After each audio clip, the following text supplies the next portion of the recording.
in the College of Health and Human Performance.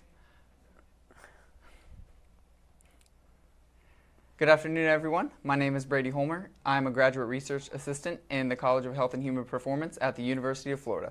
And today I'm excited to welcome you to a Facebook Live conversation with Dr. Jen Welter. Among her many accomplishments, which I have to read because there are so many, Dr. Welter was the first woman to coach in the NFL, the first woman to play a running back, and later coached in a men's professional football league. Dr. Welter had a highly decorated 14-year career in women's professional football, including 4 national championships and 2 gold medals. And in 2015, Dr. Welter was hired as the first female coach in the NFL for the Arizona Cardinals. She recently wrote the book titled Play Big, Lessons in Being Limitless from the First Woman Coach in the NFL. And in addition to this interview, Dr. Welter will be giving our DK Stanley Lecture tomorrow at the college, and that will be March 13th tomorrow at 9:30 a.m. But we wanted to bring you an extended interview before that with Dr. Welter ahead of tomorrow's lecture. Dr. Welter, welcome to the University of Florida. I hope your visit in Gainesville has been great so far. It has been. It's great to be here. Yes, that's great. So I actually finished this book yesterday, and I also started it yesterday, which is a testament to how good the book actually is. And it was one of those where I got a highlighter to the beginnings because I wanted to highlight. I figured there'd be some good quotes and things in it, but then I ended up highlighting almost the entire book. So there's just lots of good wisdom in there. But I did want to talk about kind of just one main theme that I found throughout the book. Obviously, it's titled Play Big, but as I was reading, I kept kind of coming upon this quote in which you said, playing at all is winning, and that kind of recurred a couple times. And so to me, as I was reading, I took that to mean that even by showing up, having fun, regardless of having a long-term plan, that's really kind of what it's all about. And so can you please just explain like what playing big means to you, as well as what that quote, playing at all is winning, is supposed to mean, and what's the importance of that? Well, you know, for women in football, right, and I'm going to start with the quote that you mentioned, that we were winning every time we were playing the game. This was the game we were never supposed to be able to play, right? I remember early in my career and throughout it, you would hear football was the final frontier for women in sports.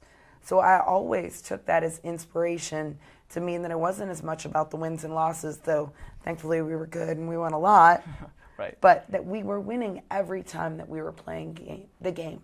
Because we were defying the odds, we were beating the expectations, and you have to take pride in that.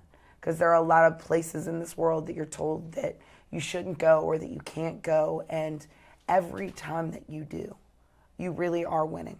It's not about the dollars that you make, it's not about the accolades, it's really about enjoying the journey.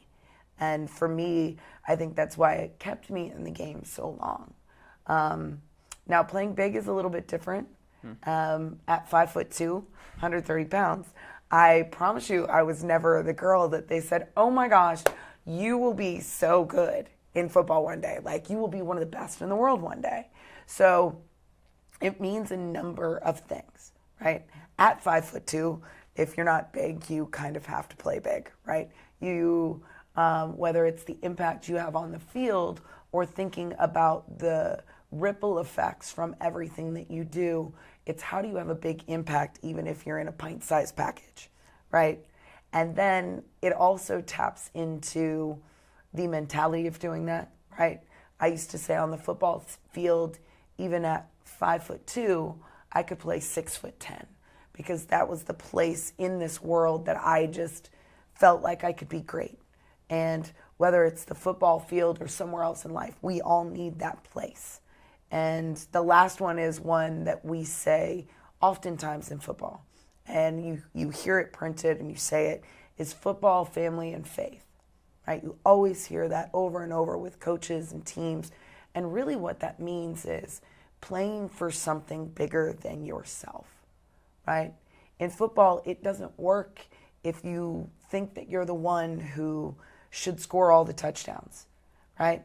You have to be playing for something bigger. You're playing for that football family. You're willing to, run through and be the blocker so that one of your teammates can score, because that's family, right? And you come together as different individuals for something bigger, which is your family, and then ultimately faith that what you're doing has a bigger impact. Yeah, so definitely. Has a lot of meanings to me. Yeah, and I mean, obviously, like, we'll kind of talk about it in a little bit, but you almost had to play for something bigger than yourself or something bigger than a paycheck because you really didn't get much of a paycheck when you were playing in the Women's Football League. But so you also did quite a few non-traditional things, obviously, besides being the first women's coach. You kind of implemented some practices throughout your career. You became known for the notes that you wrote for the players and put in their lockers before their games, which I thought was really awesome. As a player or as a player in any sport, I think I would have found that super motivating for a coach to do that to me. I think it kind of took the coaches aback from what I was reading in the book. And so can you just talk about that and how you started that and why you continued? And then also just talk about the gifts that you gave the players on your last day as a head coach. Well, I was never a head coach. Sorry, not a head coach. Not but for the your guys. Last day as a coach, right?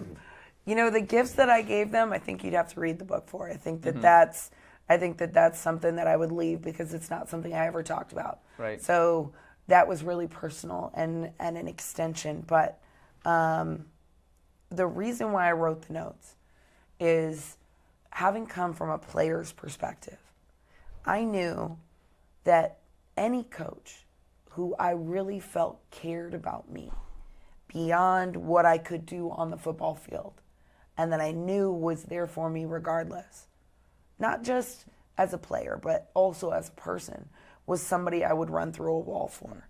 So my belief is that we always have to not just look at the player in terms of X's and O's, but the very real human that is hidden underneath these big pads and big helmets that make them almost look superhuman. Right? We forget that they're still very real people. And so I really wanted all of my guys to know that they were important as people and they were all very different. And the notes are something I would have wanted as a player. And so it was what I felt I could do as a coach. And it was a way of, I like to say, you know, we all have that moment of doubt. That moment where we're not quite sure if we can take that step. Or, you know, those voices in our head become so strong that I really wanted to make sure that the voices that those guys heard in their heads before they took the field, because for a lot of them it was the culmination of a dream that they'd had since they were little kids, of like, Mama, I'm going to play in the NFL one day. Right. And now they're there. I really wanted to make sure that the voices they heard in their head were mine, because at least then I could control the narrative. Yeah, definitely. That was really cool. So I also now want to talk a little bit about kind of your your scholarly kind of background that you have. So since we are doing this for HHP, and after you played, you went back to school, you got a master's degree in sports psychology, and then you eventually got your PhD in psychology. And so there are a lot of sort of labs at our college who are kind of doing similar work to that. And I was able actually to locate your doctoral dissertation online after lots of investigation. And so the title, everyone, bear with me, The Wonderlic Classic Cognitive Ability Test as a Measure of Player Selection and Success for Quarterbacks in the NFL. And I didn't read the entire thing, but I did read the abstract, so I knew a little bit what it was about. But can you just maybe say some interesting finding from that, and then how you kind of took that? Obviously, it was directly related to what you were doing on the football field as a coach, and so how did you kind of use that, and then what did you learn through the process of doing the whole dissertation, which I can also imagine was quite the journey? Yes. So I'll back up a little bit. I never had the luxury of just playing football, right? That wasn't something that really was there for women. So for me, my football life could be characterized for a very long time as work by day, play football by night, and go to school by very late night. Because I actually got my master's and PhD while I was playing. Wow. So the two were always integrated to me. I would learn things, whether it was in my master's or PhD, and then I would like try it out on the field. Like, hey, I wonder if that works, right? Right. So I was the ultimate mix of theory and practice. And that's both what made me a great player and then also made me great at allowing and helping other athletes to integrate. It was actually really just something that aggravated me. And I don't necessarily recommend people using that as what makes them do their research. I would say, in fact, don't try to change the world through your research like I did. But I had gotten my master's already in sports psychology. And then I took a course in football scouting and general management because I wanted to understand the process, because I had athletes who were going through it. And as a woman, I had never had to go through that process because we didn't have that element. So they'd ask me questions about the draft and the combine, and I didn't know it enough. So I signed up for this course and I took it, not that I wanted to be a scout or a GM, but I wanted to understand the process. And so I learned how to write scouting reports. And in scouting reports, there was this test that I kept reading about the only psychological test that's a part of the NFL Combine, and it was this Wonderlic test. Well, if this Wonderlic test was so important and it could accomplish things like telling you who had the mental fortitude to lead a team and all of the things that it claimed, why hadn't I learned about it in my master's? Why had I never even heard about it? And yet it was impacting these scouting reports and how people were grading players. So I start looking into this test, and I found out that I could find no research on it, that there was actually zero support that this test actually helped you determine who was going to be a better football player or not.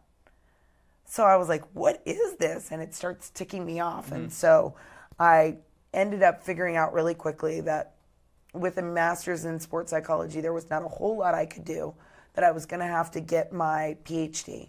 So I go back to my PhD, and now I'm annoyed about this test. So I would find different papers and things that I could do more research and write about it and learn about it. And I became really interested in the connections between intelligence and sports performance. And what I found is a glaring hole in the research, right? Unless you look at expertise theory and you look at the role of expertise as it relates to intelligence, there were very few places that they even looked at this relationship. So how could this intelligence test tell you who's going to be a great football player? And what my research actually found is I used multi-level modeling to determine the relationship between this intelligence test as it related to performance as a function of time, okay? But the first question you'd have to ask is what everybody used to say is like, oh, well, teams don't use it anyway. They don't look. Right. Well, the first thing that I can tell you is, yes, they do. Higher Wonderlic scores, which are supposed to indicate higher intelligence, are related to earlier draft rank, meaning first, right? Like the guys who are taken earlier in the draft. So, meaning teams do believe that smarter quarterbacks will be better quarterbacks, right? Because they are drafting them early, meaning they believe they will be more successful, and hence they are paying them more money, right? However, what I did find is, okay, so if you look at that, then one of the reasons you might think that intelligence would help would be that they would do better faster, right? Because it's quite a thick playbook. You might anticipate that guys who were smarter would do better earlier, right? So that would be one hypothesis. Well, looking at 5 different variables, 3 of them or 2 of them were basically don't have enough power, but you have to look anyway, like games started. Well, there's only 16 games, so that variance isn't strong enough to find a difference. So on 2 of them, there was no differences. On the 3 that there were, it was actually a statistically significant inverse relationship, meaning, hey, these guys with the higher scores are drafted earlier. We believe they will be better, and they start off worse. So they perform worse on 3 different variables, but they were paid more, okay? So your higher Wonderlic scores in terms of performance put you down here. Say we're up here.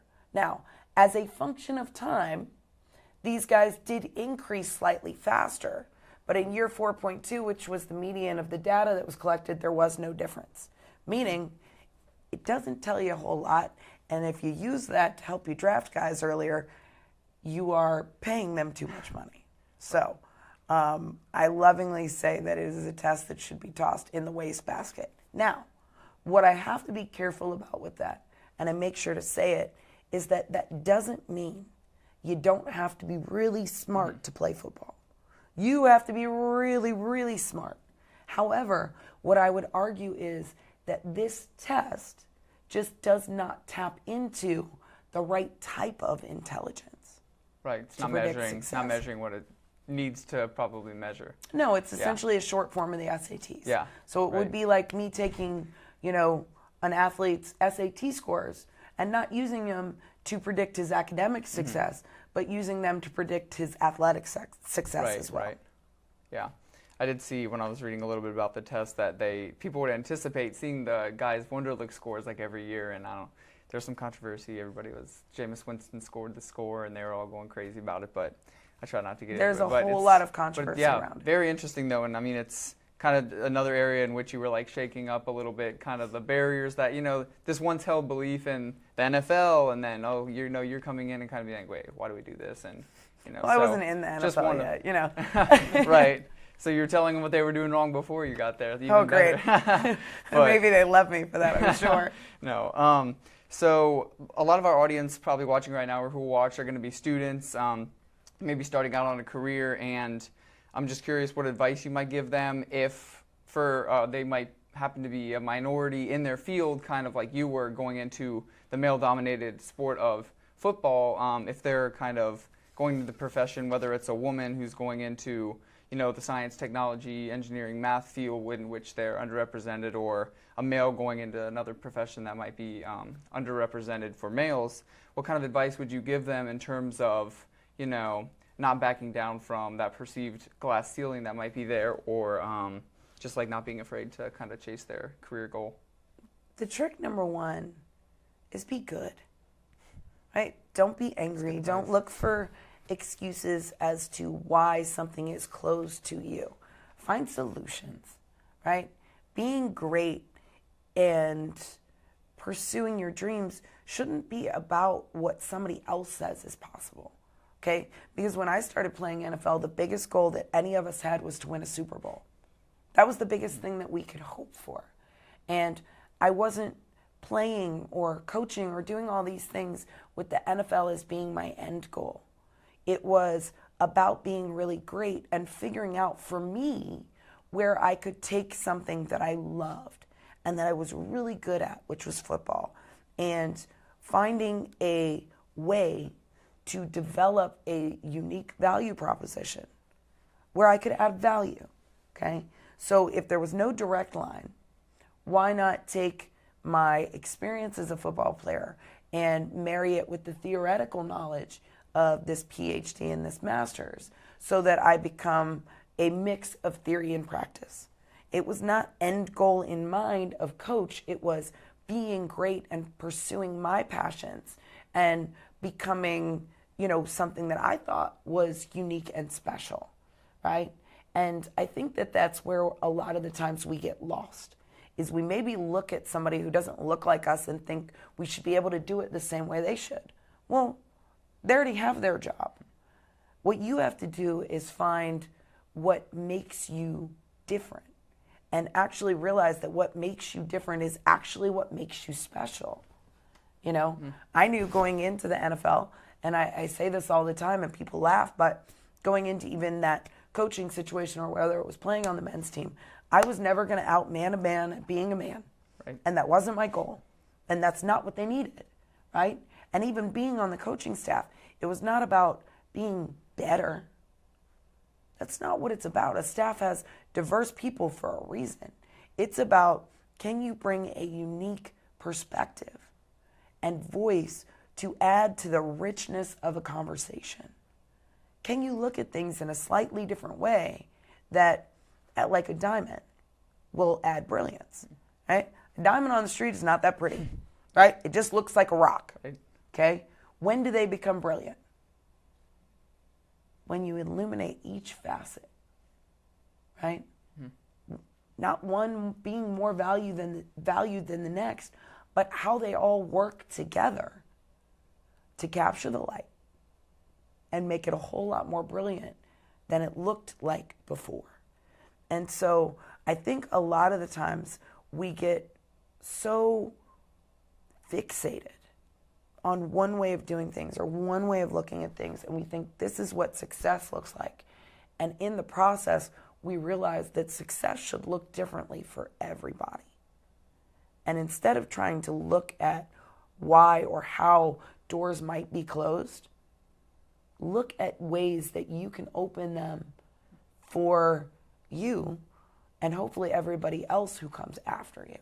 Yeah, that's great advice, and I especially think in today where you kind of just have every market is almost so saturated with people, there's always going to be somebody just as talented as you, so kind of find your niche and where you fit in and just kind of like fill that hole and do what you can. That's right. Great. Yeah, that's great. I'm not good at being anybody else. Right. But we don't need to be mimics of somebody else in society. We don't just need to mimic somebody else and replicate everything that they've done. Mm-hmm.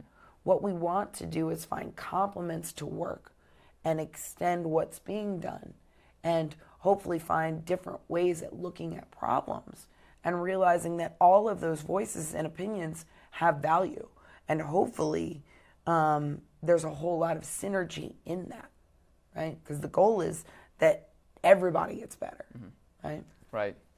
And so I don't want to spoil the book too much, but I did want to ask you about one final thing from it, and that's that $12 check. And so do you have it with you right now? You said you carry it around everywhere. Is it always in your purse? Or? Nope, it's actually in the Pro Football Hall of Fame. Oh, wow. Well, even more impressive then, I guess. Well, that's one of the things that I think is really important is, the mission of the Pro Football Hall of Fame is to honor the heroes of the game. And one thing I noticed is that those heroes right now are predominantly male. And so it was a big step for the Pro Football Hall of Fame when they welcomed my coach's shirt in, because it was the first time they had to have a female cut bust, right? Right. And so I actually put my whole collection of football stuff on consignment to the Hall of Fame with the hope that someday there will be a women's area and that women will be welcomed in there as well. And I kind of feel like that's a foot in the door and a reminder that they have a start already. So when they get around to it, it's already there. But the $12 check, that it's really special because there are a lot of women who have that same $12 check. And it is the first check that I ever got for playing women's pro football. And I used to say pro instead of professional because we couldn't afford all those letters. The budget wasn't that big, right? So we'll start with pro. Hopefully one day they'll get the professional. Right. And we'll add some letters and some zeros to that $12. But it was at the end of my 4th season playing. We went undefeated that year. We were 12-0. We got a Super Bowl ring and a check for $12 because it was literally $1 a game, and it was profit sharing, but there were no profits. And a lot of people look at that and they're like, "Oh my gosh, that's insulting! It's a $12 check, da da da." And yet, to me, it's still the most valuable check that I've ever gotten because it was the difference between playing for free and being paid. And it was so special to me that back then it was a choice, right? There was no photo deposit, so you either cashed it and put it in the machine and it was gone forever, or you kept it. Right. And so I kept it as a reminder of what we were all in the trenches fighting for, and that was for women to truly be professional in that space. Yeah, awesome. So that's all the time we have, and once again, I just wanted to thank you so much for having this conversation. I had a great time, and I'm looking forward to hearing your talk tomorrow on being limitless. And for those who are on campus, the talk will be tomorrow in Florida Gym, room 105 at 9:30 a.m. And in addition to the lecture, we'll have copies of the book Playing Big that you can purchase. If you're unable to attend the lecture, then you can probably find the book wherever you find books. And you can definitely get it online. Yes, Amazon probably they have everything. So and Dr. Welter will be signing books tomorrow as well. So if you buy one there, she'll be happy to sign it. And for more information on that, you can visit hhp.ufl.edu/lecture. And so again, I speak for everybody at the College of HHP in saying that We thank you for visiting us at UF, and we all look forward to hearing you talk tomorrow. Absolutely. My pleasure to be here. Thanks. Appreciate it.